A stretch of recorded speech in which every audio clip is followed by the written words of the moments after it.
Cijenjeni pratiteljke i pratioci, assalamu alaikum i dobrodošli u još jedan Bahar podcast. Poznato je da organizacija Bahar pruža priliku prije svega mladim ženama, čije su priče motivirajuće, inspirirajuće, te postiču sve nas da budemo najbolji u onome što radimo. Jedna takva mlada, svestrana žena je sa mnom danas u studiju i poželjet ću dobrodošlicu Sari Delić. Assalamu alaikum i dobro nam došli. Alaikum selam, bolje vas našla. Zahvaljujem na pozivu i sigurna sam da ćemo voditi ugodan razgovor i još jednom počašćena sam da budemo ovdje sa vama. Obostrano je i sigurna sam da će se prije svega i naša publika koristiti. Evo, kako sam na početku kazala, jedna motivirajuća, inspirativna priča od zaista tako mlade osobe.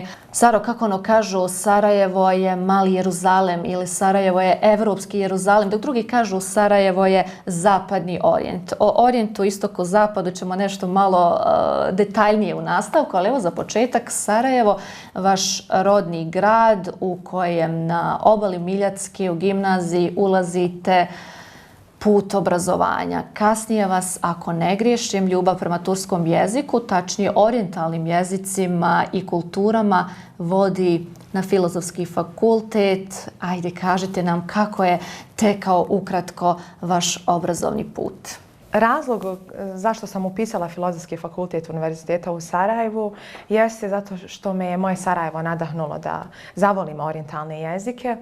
Sarajevo je, kao što ste sami rekli, evropski Jerusalem. Tako ga i mnogi poznaju i mnogi turisti koji dođu u Sarajevo ostave svoje srce u njemu i zadive se tom raznolikošću grada Sarajeva. To jeste, ako je to da kažem, mog šehera.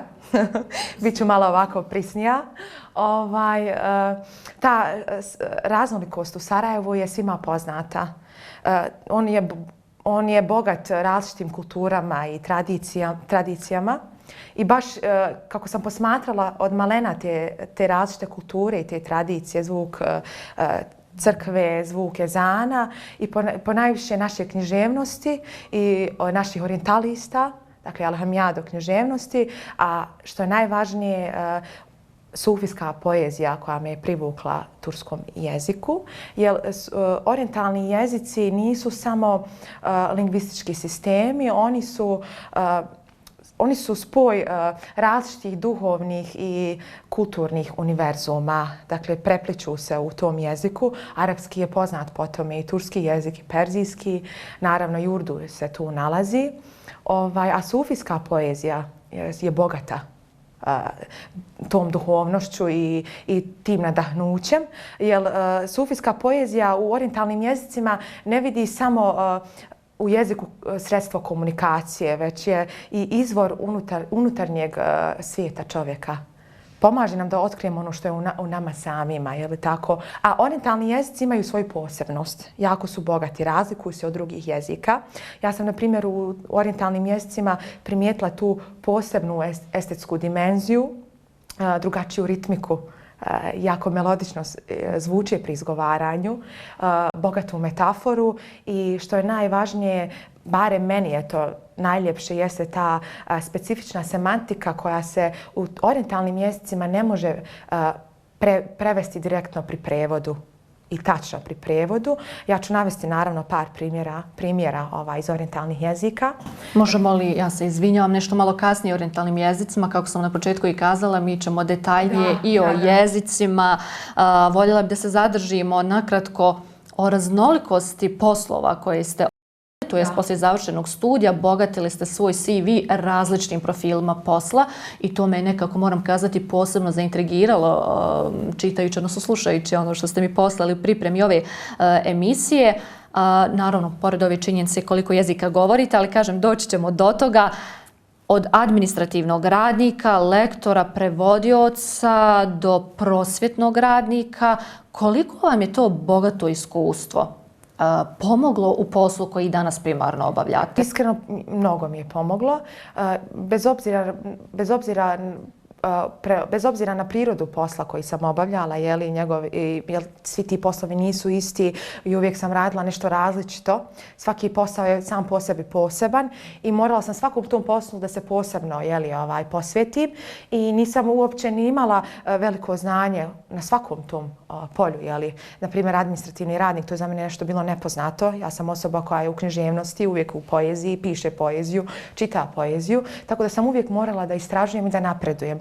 I što mi je mnogo pomoglo da steknem ne samo strpljenje, već i različitu percepciju i da upoznam različite ličnosti, osobine ljudi kroz psihološku analizu, jer kad ste vi u nekom poslu imate kontakt stalno sa ljudima, vi primijetite da postoje različite vrste ličnosti. Onda uvijek pokušavate da budete prilagodljivi, da se prilagodite toj osobi, ne na način da vas neko remeti vaš identitet, ali nastojite da se spustite na taj jedan level i nivo da bolje razumijete tu osobu i da bolje radite taj posao koji je tražen od vas.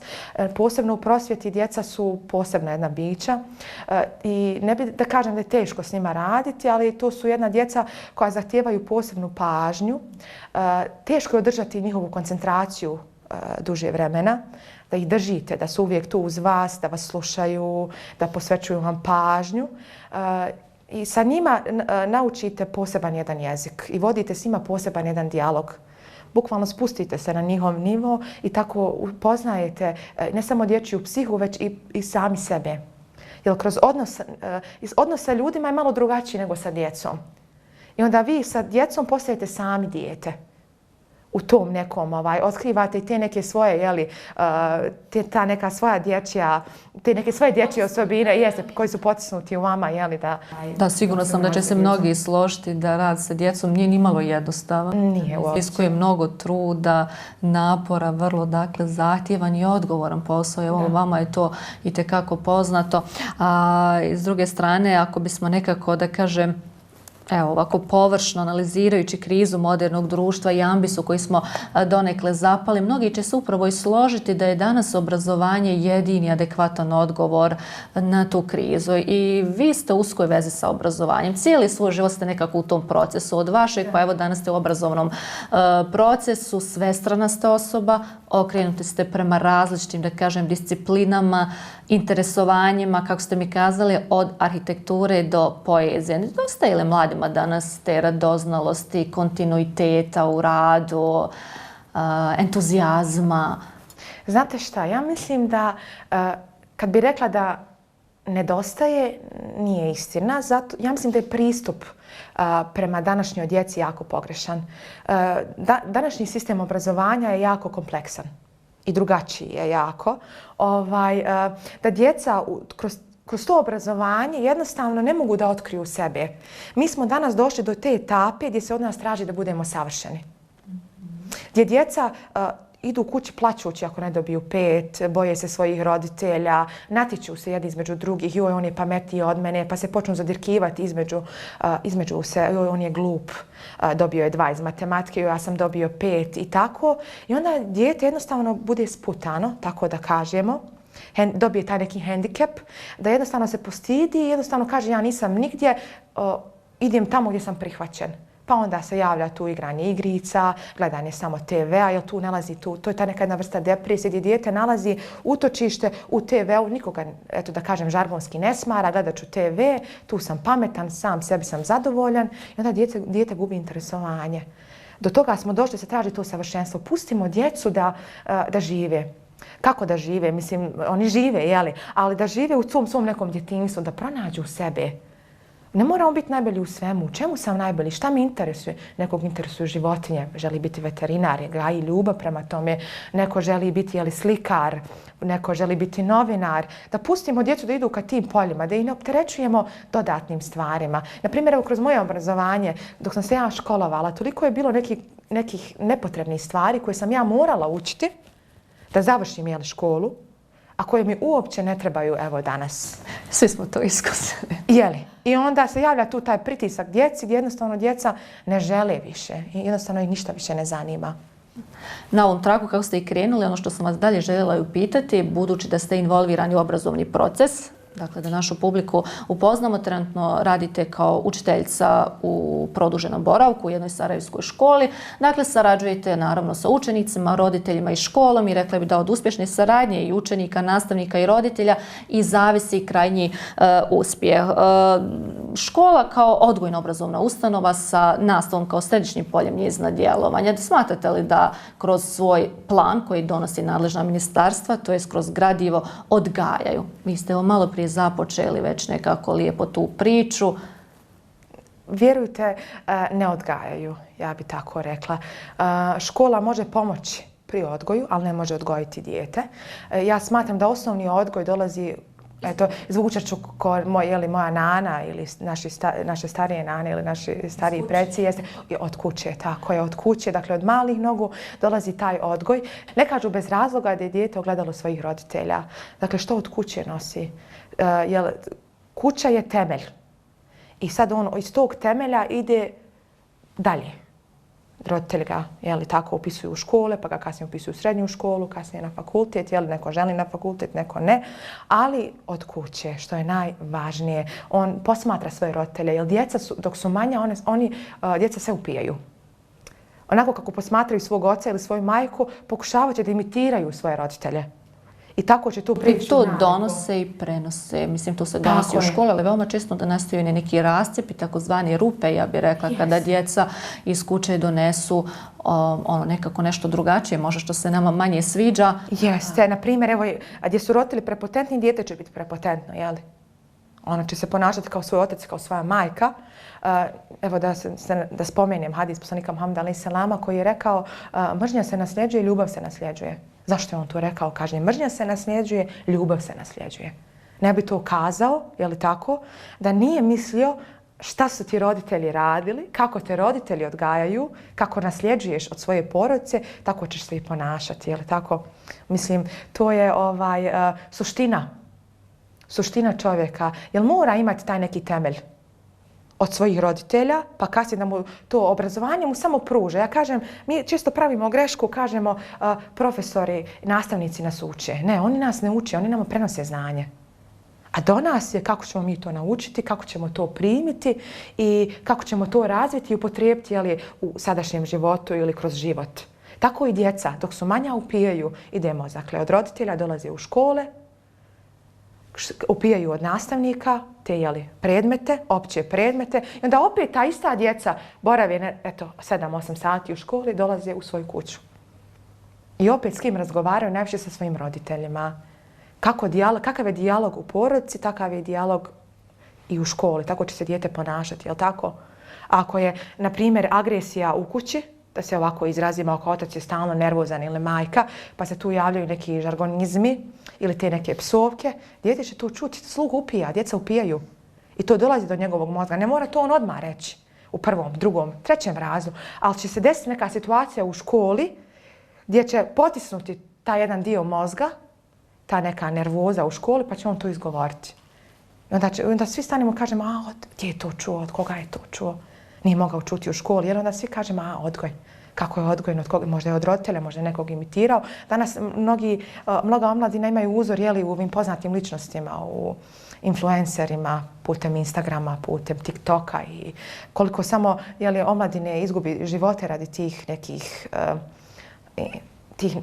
nekih izazova na TikToku ili Instagramu i pokušavaju da imitiraju te neke poznate influencere da bi oni bili takvi. Ne traže uzore u boljim primjerima. Nekad su ljudi tražili uzore u ljudima od pera.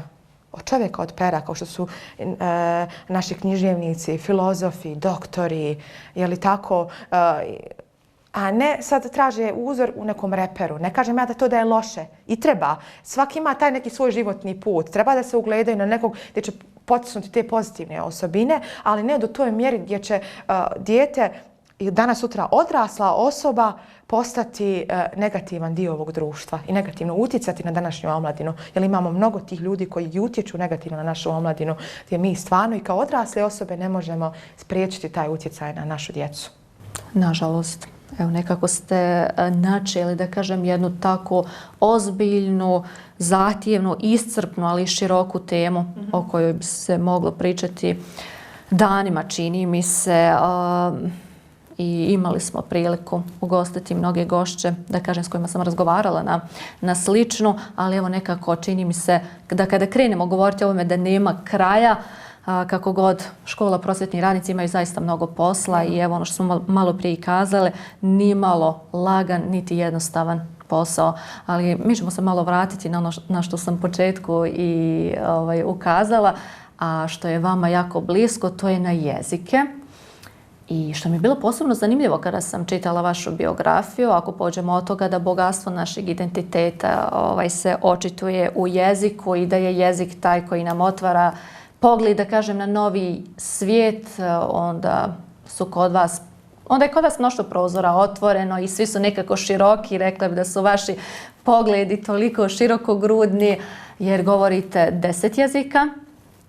To zahtijeva, sigurno sam, velika odricanja, mnogo upornosti, ali i satisfakcija velika. Nisam ih sve zapisala, vi ćete nam, evo, ako želite nabrojati. Mene više zanima kako se i organizovati i, da kažem, kako održati tu kondiciju u ovoliko jezika. Pa prvenstveno trebate imati ljubav prema onome što radite. Meni se javila ta ljubav prema jezicima. I kad gajite, eto da kažem, osjećanja prema tome, vi ćete to svakodnevno u sreći raditi. Meni se znalo dešavati da radim i naporne poslove, jako teške poslove. I ako sam umorna, ja dođem kući, nalazim mir u tome što učim jezike. I konstantan rad me je posticao na to da napredujem u jezicima. Jer vi kada radite stalno i kada ste stalno u utrci da budete bolji, da što više napredujete, vi dobivate da sam sebe zadovoljite. Ko zadovoljite, to da kažem, taj svoj neki ego iznutra. Danas sam naučila toliko i toliko riječi, napisala sam novi esej, proširila sam vokabular, naučila sam neku novu pjesmu, pročitala sam novu knjigu. Danas mi je bio jako dobar dan. Provela sam dan u koristi. Korisno sam ga provela. Ja sam znala učiti jedan jezik po 10 sati. Znala sam sjediti, na primjer, ako se iz subote nedjelja za vrijeme školovanja, ustanem ujutru, dočekujem, obavim što trebam te svoje neke potrebe, krenem od 12 sati popodne i učim do 10 uveče, čak i više. Znala sam praviti neke pauze, ali sam uvijek imala sveske i za svaki jezik i to je ta neka želja da vi naučite te jezike, a meni se ljubav prema tim jezicima javila, kao što sam već rekla, kroz književnost, kroz poeziju.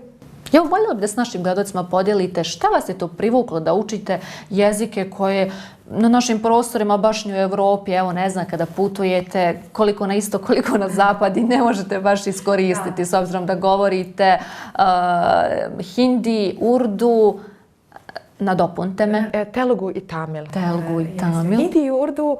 Hindi sam zavoljena isto zbog filozofije, jako. A i sanskrit je poseban. Sanskrit je jedna kompleksna stvar. To je pismo jedno koje je jako kompleksno i teško za naučiti, ali vas privuče da razumijete bolje ono što čitate. Ja sam slučajno naišla na Mohameda Iqbala, jednog divnog filozofa.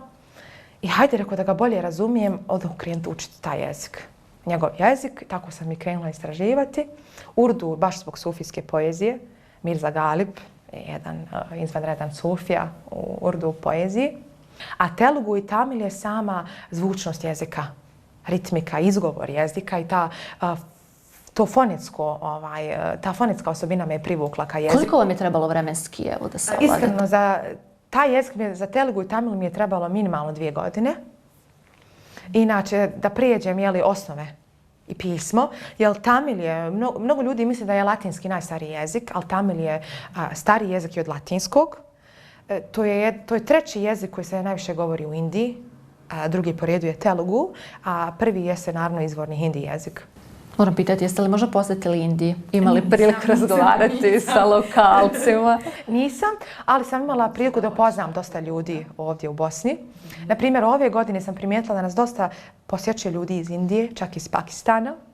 Tako da sam ja iskreno znala sama prilaz tim ljudima i kažem hi, hello, where are you from? Pakistan je to službeni jezik, je li? Jest, urdu jezik. I samo priđem čovjeku i krenem na engleskom hi, where are you from? I čim on kaže da je on iz Pakistana ili iz Indije, ja odmah krenem pričati na šaltati se. Ja se promijenim jezik. I onda se oni iznenade kako je moguće da mi jedna mala zemlja u Europi da ja, koja dolazim iz te male zemlje, mogu govoriti taj jezik. I to njima bude fascinantno. I onda razmijenimo kontakte, ostanemo u kontaktu i počnemo razgovarati, da li putem Skype-a, da li putem Zooma. Pa znala sam se i viđati s njima dok su ovdje kao turisti, znali su boraviti po 10 dana i kažu hajde da se vidimo kad mognete ili naredni dan da popijemo kafu, da malo pričamo, da uvijek, eto da kažem, lomite jezik. Uvijek. Važno je lomiti jezik, važno je koristiti jezik. Kada ste pasivni, kada ne koristite jezik, važno je gramatiku učiti. Gramatika je osnova jezika. Da, zato sam pitala kako održavati... Vi bez gramatike ne možete govoriti, naravno. Ali je važno se truditi da govoriti jezik. Da vam riječi putuju, da izlaze iz vas. Da, zato sam ju pitala kako održavati kondiciju ovim jezicima gdje nemate priliku tako često da razgovarate s nekim. Ali evo vi nađete. Ili nađu vas. Čitanje knjiga, posebno na tim jezicima. Sad, hvala Bogu, imamo internet. Dakle, svjetska mreža gdje možete da pristupite Google, da se pretplatite, samo downloadujete fajl koji vam je potreban, čak i te knjige koje vam mogu omogućiti da obogatite svoj vokabular. Kada čitate knjigu, da je čitate s razumijevanjem, da prevodite svaku rečenicu, da analizirate sintagmu po sintagmu, upravne članove, da to prevodite i da sami sebi prilagođavate svom jeziku. Govorite i korejski? Da, korejski. Koliko njeg imate priliku? Pa slabo, iskreno da vam kažem. Nisam doticaja imala do sad ovdje u Bosni i Hercegovini sa nekim iz Koreje, ali sva sreća imam svoju sestru. Moja sestra je jedna djevojka koja govori više jezika od mene, 15 jezika. Koja je to malo više radila od mene, tako da kažem. I ona je to svoje bogatstvo kroz bogatstvo jezika širi kroz kineski i korejski. Tako da sa njom sam u konverzaciji sa korejskim jezikom, a što se tiče kineskog jezika, tu se razilazimo, ona je tu sama sebe pronalazi u tom kineskom jeziku. Ne sumnjam da ćete vi nju sustići ako Bog da, ne samo da čitate, pišete, vi prevodite, radite i kao lektorica sa turskog na arapski i obrnuto. I obratno, jes. I zanima me evo kažu da danas je prevođenje nova umjetnost, pa me zanima koliko je iz vašeg iskustva moguće približiti čitaocu tekst, a da se ne skrnavi njegova umjetnička vrijednost. Ja imam običaj reći da prevodioc ne piše neku novu knjigu, već prevodioc približava taj izvorni tekst, odnosno prepričava, ispričava taj izvorni tekst dajući neki svoj pečat na drugi jezik. Je li tako?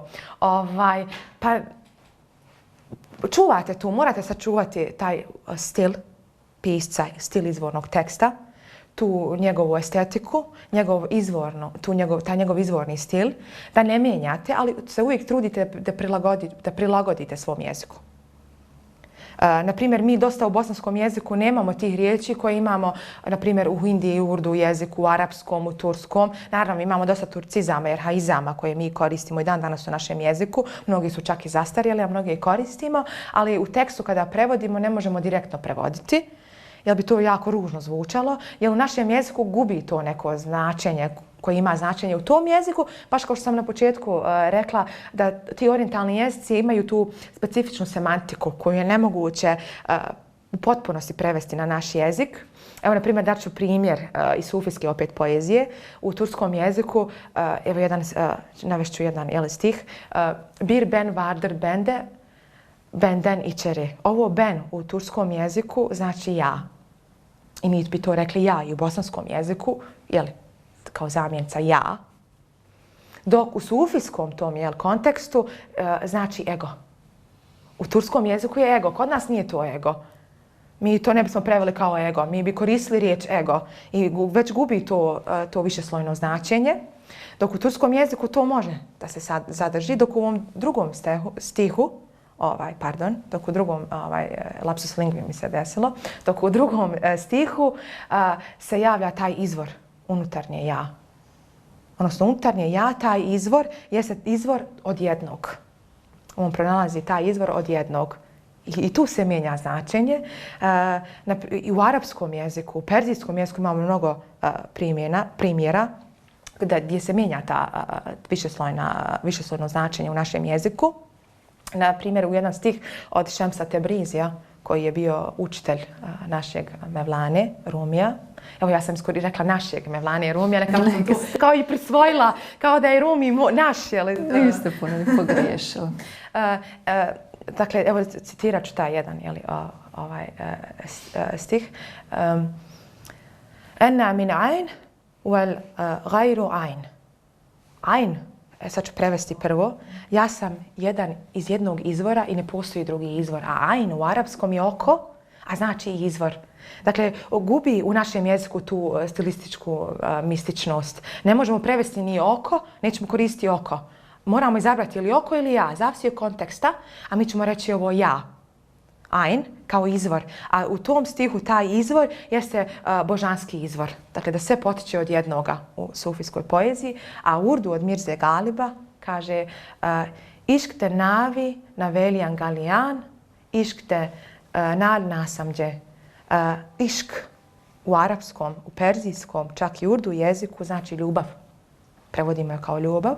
Dok u sufijskoj poeziji u toj konotaciji nosi značenje samouništenja prema Bogu. U urdu poeziji se to kaže fana. Fana ođaj ga. Kao bit će potpuno uništen u toj ljubavi. Prepustit će se toj božanskoj ljubavi. Tako da ta išk dobiva novo značenje. Nosi to. A dok u našem jeziku mi koristimo drugačije termine da to izrazimo. Koristimo tako neke stilističke figure. Da li su to metafore, da li su to epiteti i prilagođavamo našem jeziku dok pišemo poeziju. Ja sam, na primjer, kada sam prevodila jedan tekst, meni neko reče mi kolega, jo, kako to lijepo zvuči na turskom, a na našem jeziku nimalo lijepo ne zvuči. To nas se veoma često vrati na onu originalnu verziju. To je to. To je ta posebnost u tim orijentalnim jezicima koje sadrže tu višeslojnost, to bogatstvo u semantici, u samom prevođenju, nego u našem jeziku. Ja ne kažem, naš jezik je jako divan jezik. Ja prvenstveno poštujem svoj jezik. Moramo prvenstveno poznavati svoj jezik da bi mogli savladati druge jezike i poštovati svoj identitet odakle dolazimo. A mi imamo veliko bogatstvo u Bosni i Hercegovini i naša omladina je jako i pametna i napredna, hvala Bogu, i mogu mnogo pružiti, ne samo nama i svijetu. Tako vas je divno slušati. Kažu, kad neko nešto voli, to se toliko osjeti i prenosi. A ova vaša energija s kojom pričate o prevođenju, o jezicima, vjerujem da će je osjetiti i naša publika i svi oni koji budu gledali, jer to se tako, da kažem, ne samo osjeti, nego evo, postiče i sve nas, daje nam neki elan i entuzijazam i cijeli nekako naš razgovor je usmjeren prema horizontima, obzorima, pogledima, metaforički kazano prozorima, pa ja bih rekla da su i vaši pogledi usmjereni ka istoku. Uglavnom kada učite nove jezike, to su jezici istočnjačkih naroda, dok kada opet čitate poeziju, onda je to sufijska poezija iz kolijevki perzijske i osmanske civilizacije. No, neki kažu da je duhovnost umrla na zapadu i da je trebamo tražiti na istoku. Ja bih rekla možda malo da se osvrnemo više oko sebe. Često nekako tražimo i negdje tamo, a ono nam je tu na dohvat ruke. Pa ima li duhovnosti u Sarajevu? Ja sam ovako malo metaforički rekla općenito u životu kako često tražimo nešto tamo daleko, a ono nam je tu ispred nosa, što se kaže. Pa evo, vi ste na početku kazali da vas Sarajevo kontinuirano inspiriše i sve ono što ono nosi. Ima Sarajevo tu svoju duhovnost i to posebnu duhovnost. Ja bih rekla taj poseban pečat Sarajevo nudi poseban pečat duhovnosti. Bogato je, kao što sam već rekla, različitim kulturama. Dakle, kod nas se stalno prepliću i melodija ezana i melodija sa crkvenih zvona. I baš ta različitost ne gasi Sarajevo, nego mu daje tu duhovnu snagu, pruža mu to. I kada bi teološki rekla, kada bi teološki to posmatrali, kada bi teološki pokušavali nešto da kažemo o duhovnosti našeg grada, ja bih rekla da Sarajevo sadrži tu dimenziju duhovnosti koja se ne oslanja samo na institucije, koja se oslanja na srce. Jer Sarajevo ima to srce i to srce kuca u ritmu vjere u jednog Boga. U jednog Boga i u suživotu. Mi godinama mnogo, živimo svi zajedno. Suživotno, svi se družimo. Ja kao muslimanka slušam svakodnevno zvuk zvona sa crkve koji meni pruža tu neku, neka da kažem, sigurnost, nego ljepotu u duši. Kada vi to čujete, onda čujete evo, ako je ezan sa džamije, to mu pruža tu snagu da bude drugačiji i da je na mapi svijeta nekako poseban. Kogod da kaže idem u Sarajevo, zna da je to... I zašto mu se turisti toliko vraćaju? Zašto mu se toliko vraćaju? Cijelog svijeta. I zašto kaže ostavljamo srce u Sarajevu? Baš zbog toga što to je ta duhovnost koju imaju Sarajlije u tom gostoprinstvu, u toj lijepoj naravi, u tom džometluku. Džometni smo jako, svi ju primamo otvorenih ruku. Nije nam bitno jesi li ti pravoslavac, jesi li katolik, jesi li ateista. Mi uvijek, možeš biti šta hoćeš, ali mi ćemo tebi uvijek iznijeti onu kahvu, daćemo ti rahat lokum, popričat ćemo s tobom, nasmijat ćemo se s tobom, ispričat ćemo viceve o Muji i Fati, nasmijat ćemo ljude oko nas. I onda će se ljudi uvijek osjećati da su dobrodošli u naše Sarajevo, neće osjećati tu neku gordnost ili mržnju prema njima, jer pružamo tu toplinu. To je ta duhovnost. Jer naša se duhovnost u Sarajevu, evo ja sam islamske vjeroispovijesti, muslimanka sam, i ta se duhovnost prenosi s koljena na koljeno. Od naših nana, deda, od njihovih dova, zikrova. Sarajevo je poznato po tome. Mnoge džamije zikre, imate mnogo tekija, ljudi su posvećeni tome i važno je vjeru shvaćati s razumom. I Allah u Kur'anu kaže, ovo je knjiga za one koji su s razumom obdareni. S razumom, dao sam vam razum, čitajte s razumijevanjem. Nemojte samo šturo čitati. Pročitao sam ovaj ajet, ja ću ga sve prilagoditi kako meni odgovara i to je to. A mi Sarajlije nastojimo da živimo islam, da živimo vjeru i onda kad živimo tu vjeru, mi se i lijepo i ponašamo, imamo taj lijep ahlak i kad nas ljudi vide, zadive se s osmijehom. Osmijehe sadaka, uvijek s nekom lijepo odgovori. Nasmiji se, pomozi mu. Tako da i Sarajlije to pružaju. Ja sam iskreno to naslijedila od svojih nana i posebno od svoje majke, kroz njen odgoj. Jer moja majka je to naslijedila od svoje majke, jel tako? Pa od svoje nane. Dakle, lijepo ponašanje. To nas islam uči, da živimo to. I tu sliku iz Sarajevo šalje upravo ovako kako ste opisali. Za kraj, ako bi nekako poentirala cijelu ovu našu priču, sve na jednu stranu, ali čini mi se vaša ljubav prema sufijskoj poeziji na drugu stranu, ako ne griješim. I ne samo da vi čitate tu poeziju, vi svakako pišete i svoju. Posebno čitate Sadijev Đulistan, kako ste mi kazali, i Rumijevu Mesneviju. Nikada davno sam čitala malo o Sadijev Đulistan. Čini mi se da sam negdje pročitala podatak da se njih dvojica nikada nisu sreli ako su živjeli u istom vijeku, a da je Rumi kazao za njegovu Đulistan, ako ne griješim, kažem po sjećanju, da je sladak poput šećera. Evo, ne znam da li ste negdje da se nikada nisu fizički susreli. Ono što me još zanima, što ste mi kazali, jeste da imate napisan i roman, neobjavljen, Ljubav u sjeni šehera. Tako je.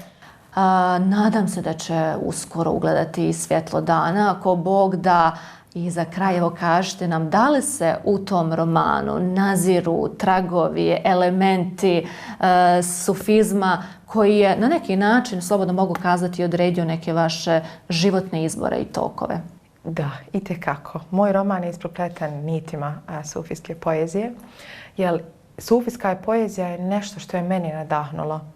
Dakle, čitajući velikane kao što su Sadi, Rumi i veliki sufijski pjesnici, čitajući njihove stihove, ja nisam samo u njima vidjela umjetnički izraz, dok sam ih čitala, već su mi bili i most ka onome što prolazi ka vječnosti. Pronađite onog vječnog uvijek tu.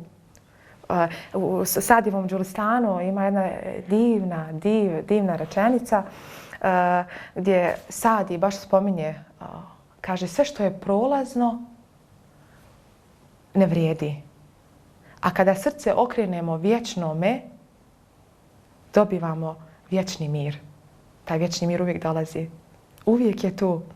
Kaže, sva stvaranja ili sve što je stvoreno na svijetu je odsjaj njegovog stvaranja. Ne traži odsjaj, traži izvor.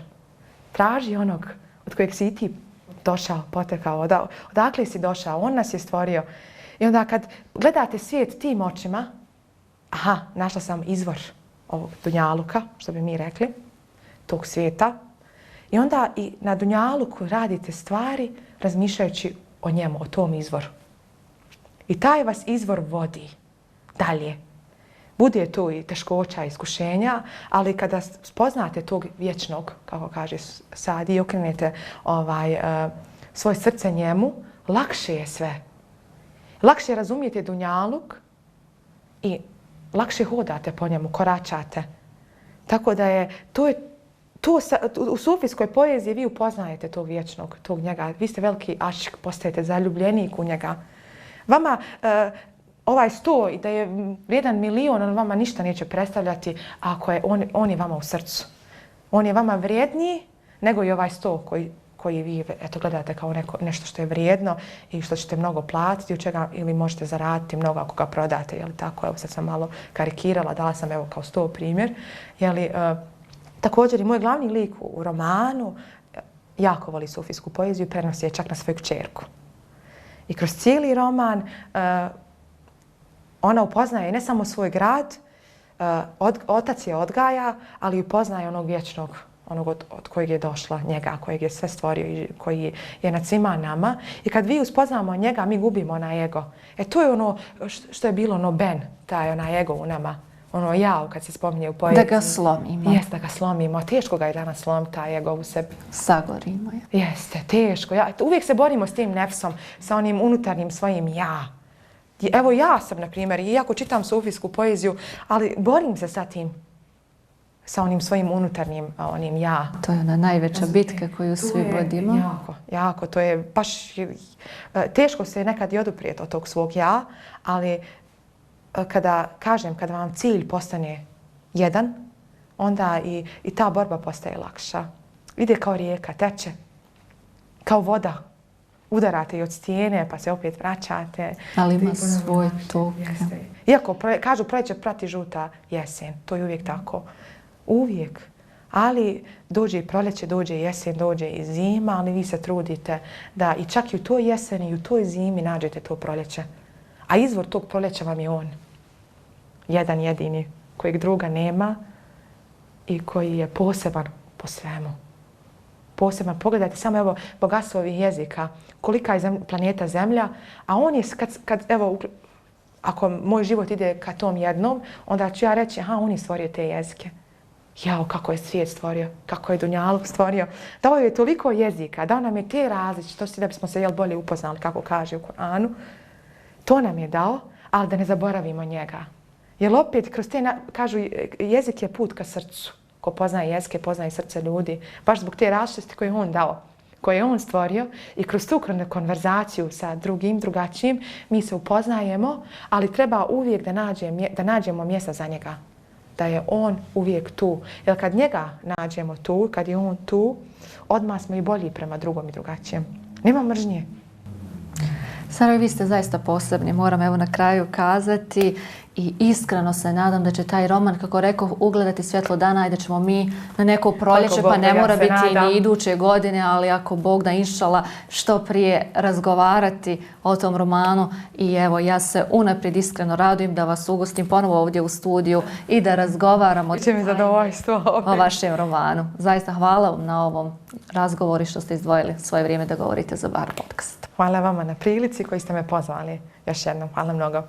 Cijenjeni pratiteljki i pratioci, hvala vam na gledanju. Podržite rad organizacije Bahar praćenjem i pretplatom YouTube kanala. Do idućeg podcasta. Masu selam i lijep pozdrav.